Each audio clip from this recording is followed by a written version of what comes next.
जी नमस्कार।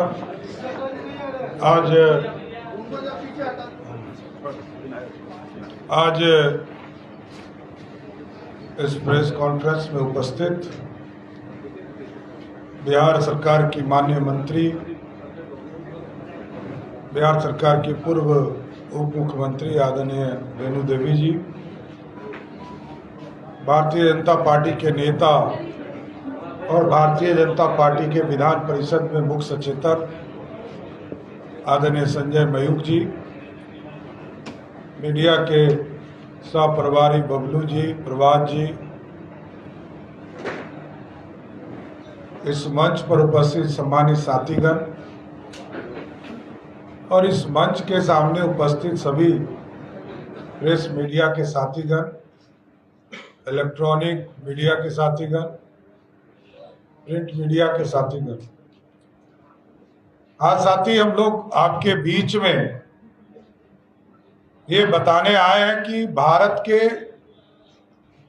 देश के यशस्वी प्रधानमंत्री नरेंद्र मोदी जी ने बिहार जैसे गरीब राज्य को अपना भरपूर सहयोग देने का काम किया। बिहार जैसे राज्य जो आर्थिक रूप से कमजोर रहे, तो 2017 में जीएसटी की पूरी व्यवस्था खड़ा करके जो आबादी था उसका लाभ बिहार जैसे राज्य को दिया।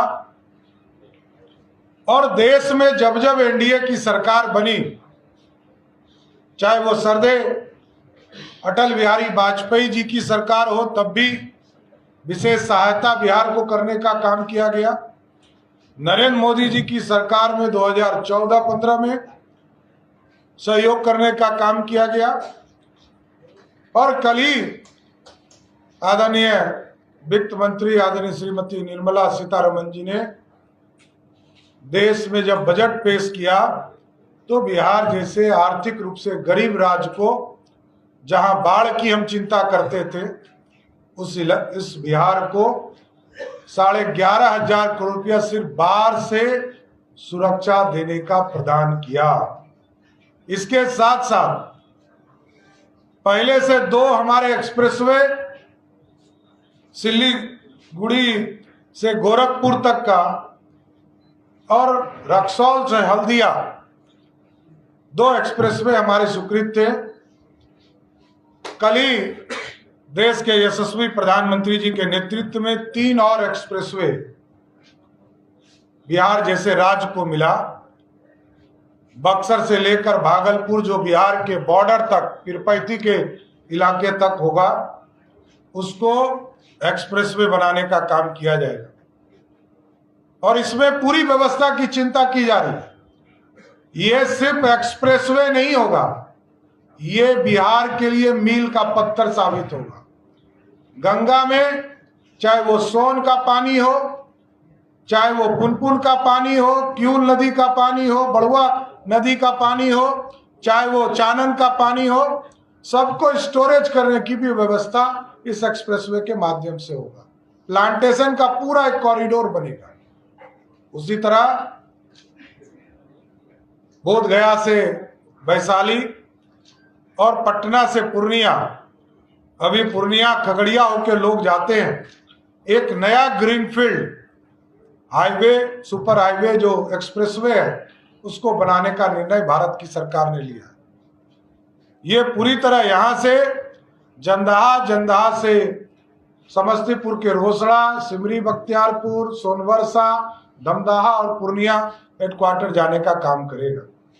इसलिए साथियों, लगातार देश के यशस्वी प्रधानमंत्री नरेंद्र मोदी जी के नेतृत्व में बिहार में जहां हाईवेज में लगभग 26,000 करोड़ देने का काम किया, उसी तरह देश के यशस्वी प्रधानमंत्री जी के नेतृत्व में 21,000 करोड़ रुपया के 2400 मेगावाट प्लांट लगाने का काम जो भागलपुर के इलाके में होगा, पीरपैंती के इलाके में होगा, इसको भी स्वीकृति देने का काम किया।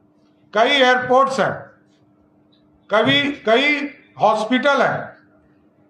4 उड़ान योजना के तहत इसको टेकअप करने का काम किया गया है।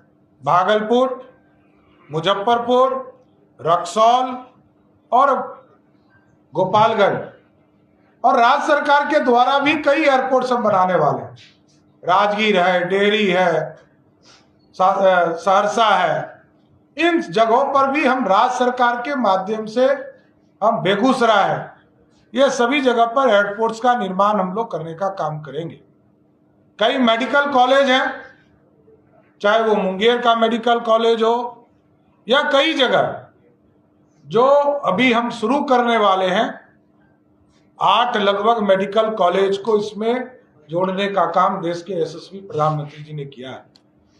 लेकिन स्वाभाविक है, कांग्रेस पार्टी जो विकास विरोधी है, यदि 75 वर्ष से अधिक वर्ष हो रहे हैं देश की आजादी, उसमें से 55 वर्षों तक सिर्फ कांग्रेस पार्टी ने राज किया। यदि कांग्रेस ने विकास कर दिया होता तो दूसरे पार्टी को विकास की चिंता नहीं करनी पड़ती, दुनिया में हम आगे बढ़ गए होते। जो इकोनॉमी के तौर पर हमको चिंता करना पड़ता है, देश के यशस्वी प्रधानमंत्री जी लगातार इसकी चिंता करते हैं और 11वें स्थान से 5वें स्थान पर आर्थिक व्यवस्था को लाने का काम किया। इसलिए कई चीजें अभी और हम लोगों को काम करना है। खासकर मैं देश के यशस्वी प्रधानमंत्री जी को धन्यवाद देता हूं कि 10 लाख करोड़ रुपया इस देश के इंफ्रास्ट्रक्चर, अर्बन इंफ्रास्ट्रक्चर को विकसित करने के लिए दिया है। 3 लाख हाउसिंग का प्लान, 3 करोड़ हाउसिंग घर बनाने के लिए पूरे देश में व्यवस्था किया गया। तो हम पूरी तरह बिहार के जितने छूटे हुए गरीब हैं सबको पक्का मकान मिले, इसके लिए देश के यशस्वी प्रधानमंत्री जी और बिहार के लोकप्रिय मुख्यमंत्री नीतीश कुमार जी को भी धन्यवाद देता हूं कि लगातार सकारात्मक पहल करके इस देश को आगे बढ़ाने का काम कर रहे हैं। और राष्ट्रीय जनता दल कहती है सिर्फ ट्विटर वावा के तौर माध्यम से लोग अपना बयान दे रहे हैं। एक महत्वपूर्ण सदन का सत्र चल रहा है और आप सोचिए युवराज ही गायब है। कोई लोकतंत्र से प्यार नहीं है, ये सत्ता विरासत में मिली है, लेकिन इसको संभालने का भी काम राष्ट्रीय जनता दल के लोग नहीं कर रहे। और राष्ट्रीय जनता दल वो जनता दल की सरकार रही जिसको 4000 करोड़ रुपया आदरणीय अटल बिहारी वाजपेयी जी की सरकार ने दिया था, वो भी खर्चा नहीं कर पाई। जब एनडीए की सरकार बनी, आदरणीय सुशील मोदी जी और नीतीश कुमार जी की सरकार बनी, तब जाकर उसको उपयोग करने का काम किया गया। इसलिए लालू जी विनाश के लिए जाने जाते हैं बिहार। और आज ही देखिए, आज इतना महत्वपूर्ण कानून बन रहा था, बिहार में छात्रों का जीवन खराब नहीं हो उनके लिए कानून बन रहे थे। परीक्षा में संशोधन कानून लाए गए कि कोई कदाचार करते हुए, कोई अपराध करते हुए, कोई नकल करते हुए यदि कोई इस तरह की व्यवस्था करेगा तो उसके खिलाफ कठोर कार्रवाई केंद्र सरकार ने भी कानून बनाया और बिहार में भी कानून बनाया। लेकिन राजद के लोग, महागठबंधन के लोग उससे भी बाहर रहे। इसलिए ये विकास विरोधी है, छात्र विरोधी है, किसान विरोधी है और बिहार में सिर्फ अपराध का समर्थन राष्ट्रीय जनता दल या महागठबंधन कर सकती है। बहुत बहुत धन्यवाद। कोई सवाल है तो एक पूछिए।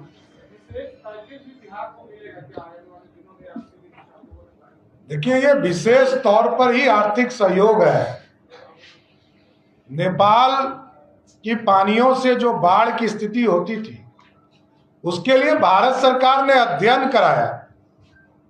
कई इसमें कैनाल बनाने का काम किया जाएगा, कई जगह बराज बनाने का काम किया जाएगा। तो ये पूरी तरह स्टडी करने के बाद चिन्हित किया गया।